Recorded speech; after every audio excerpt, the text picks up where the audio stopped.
Here's the question. I'll give it to you, Skip Bayless. Do you think the Steelers were robbed yesterday? Carrie, Stephen A., the Steelers were robbed. I hung in, as you know, Stephen A., all year long, even after the Steelers fell to 0-4, that they would make the playoffs. And they got robbed 3 different ways yesterday in San Diego. First, as Carrie pointed out, 8 seconds left. Ryan Suckup could have just ended it with a 41-yard field goal, and he leaves it wide right.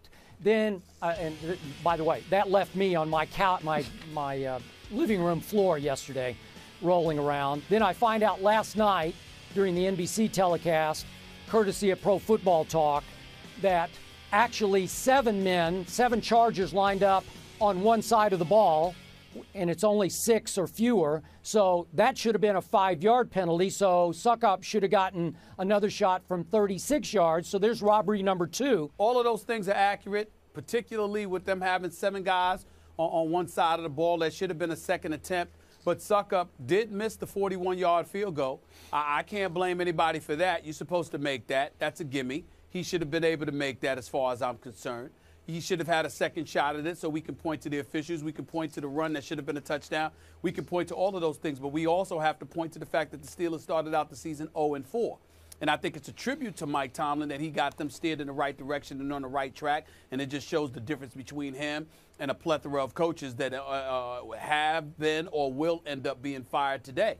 But in the end, what it comes down to is that I'm not going to sit there and say the Steelers were robbed. They started off the year slow. They had too many problems, and even though they showed the ability to fix it and what have you, in the end, they got a lot of question marks with that franchise, and they've got to improve that roster, particularly on the defensive side of the ball. They need to get younger, they need to get faster, and they need to get, dare I say, a bit more vicious. On the offensive side of the ball, Big Ben Roethlisberger ultimately played big-time football the second half of the season. But the first half of the season, primarily the first 6 or 7 games of the season, there was clearly a problem with him and Todd Haley and whether or not they were on the same page. And so as a result, these are the kind of things that you've got to make sure doesn't happen coming into a season. We saw Big Ben Roethlisberger and what he can do and what he brings to the table and how big time of a player he is. Why is there ever any level of trepidation whatsoever as it pertains to whether or not the ball should be in his hands? Antonio Brown, Emmanuel Sanders, they can play. Le'Veon Bell, this guy can play as well. But in the end, if you're the Pittsburgh Steelers, some of the problems that you ultimately figured out are things that should have never been a question mark. The ball should have always been in Big Ben Roethlisberger's hands. The defense never should have been allowed to get this old, okay, and this slow. And I look at things like that. And I say to myself, you know what? I'm glad they're not in the playoffs to some degree because who knows? They might have been going up against New England. They might have got trounced. All right, that's just the way that I look at it. Not to say that would have been their game the first week because New England has a first round bye. I'm just saying that when I look at the Steelers, I look at a team that was impressive, that was exceptionally well coached the second half of the season, big time led by Big Ben Roethlisberger, who is proven to be an elite quarterback in this game.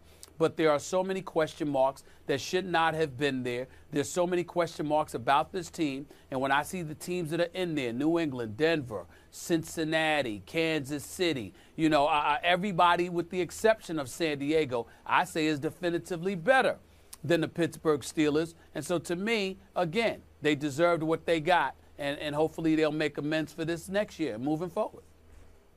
Okay, but the question is, more dangerous team going forward, Pittsburgh or San Diego? And I say it's clearly Big Ben's Steelers because around Le'Veon Bell, the last 5 or 6 games, Roethlisberger found his rhythm, the receivers found theirs. Stephen A., that became a very dangerous team that would have given whoever, Cincinnati, more of a problem in the playoffs than I believe San Diego will. So I believe even though they dug their hole too deeply at 0-4, I still say they were playing at the highest level of the wild card contenders at the end of the year. Well, I say you make that argument, and I can respect where you're coming from. My only response to that, Skip, would be this.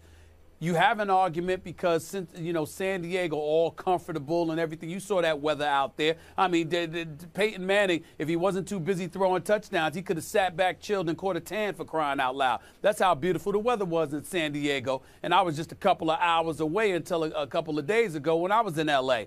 And the weather was absolutely beautiful. It was 80+ up in there. And so I'm saying to you that if you're going from San Diego to Cincinnati, then obviously Pittsburgh would have been a better matchup, not just because of the familiarity with them both being in the AFC North and having to go up against one another, but also because those weather conditions, that inclement weather, is more suited for the Pittsburgh Steelers to deal with than it would be San Diego, because I don't expect it to be warm in Cincinnati next week. But having said all of that, Skip, when you look at San Diego and some of the ways they play, I mean, they close out the season winning 4 straight. Beat the Giants, the Broncos, the Raiders, and now the Chiefs, even though the Chiefs rested 20 of their 22 starters. The bottom line is they won 4 straight to get into the postseason. Phillip Rivers can ball, all right? They can put up some points.